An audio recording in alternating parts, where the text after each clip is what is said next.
Alô? Tem alguém no telefone? É?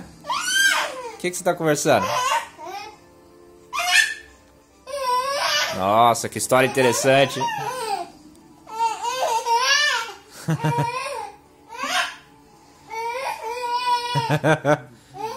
Mas por que você fala andando?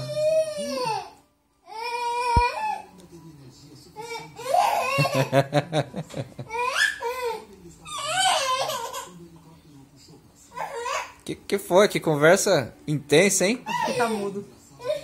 Aham. Ah, conta pro papai, quem você tava falando?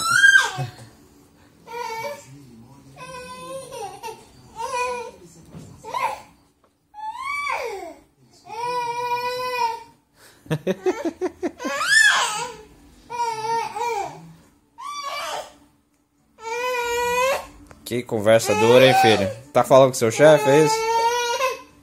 Tá ficando nervoso, deve ser.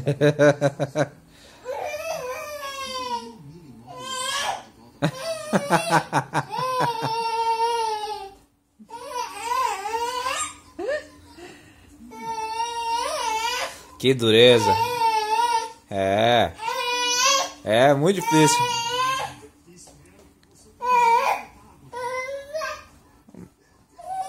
Ei.